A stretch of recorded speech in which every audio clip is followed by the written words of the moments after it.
PS news में आपका इस्तकबाल है। मैं हूं आपका दोस्त मोहम्मद जावेद। हम रखिए खबरों पे नज़र, आप रखिए खबरनामे पे नज़र। घरा खाली नहीं करे।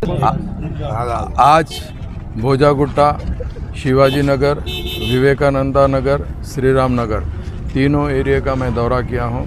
यहाँ पर हुकूमत तेलंगाना ने आज से 5 साल पहले डबल बेडरूम का फाउंडेशन डाले और यहाँ के लोगों को ये एश्योरेंस दिलाए थे कि यहाँ पर हम डबल बेडरूम जल्द से जल्द बनाएंगे। इसके लिए ये लोग को प्रोसीडिंग भी दिए थे, मगर अनफॉर्चुनेटली डबल बेडरूम का काम शुरू हुआ। करीब 500 चिल्लर लोगों को उनका पोजीशन सर्टिफिकेट देने के बाद उनको खाली कराया गया। बाकी लोगों को पोजीशन सर्टिफिकेट दिया मगर उनको खाली नहीं करे, मगर उसके बाद में यहाँ पर डबल बेडरूम का काम रुक गया है।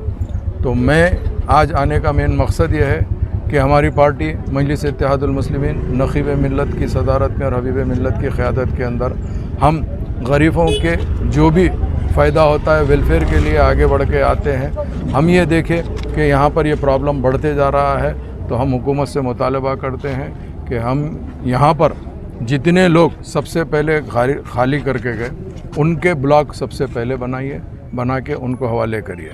और बाकी जो 2 लोग हैं उसके अंदर कुछ लोग को पट्टा चाहिए, कुछ लोग को डबल बेडरूम चाहिए। तो जिसको डबल बेडरूम चाहिए उनका भी ब्लॉक बनाइए, जिसको पट्टा चाहिए उनकी भी मीटिंग करेंगे। मीटिंग करके उनको बोलेंगे, जब अगर फ़र्ज़ करिए उनको पट्टे में रहना चाहते हैं, उनको डबल बेडरूम की ख्वाहिश नहीं है, तो उनके लिए भी अपन डिस्कशन करेंगे और हुकूमत का पैसा भी बचता। तो इसके लिए मैं ख़ास तौर से आने का मतलब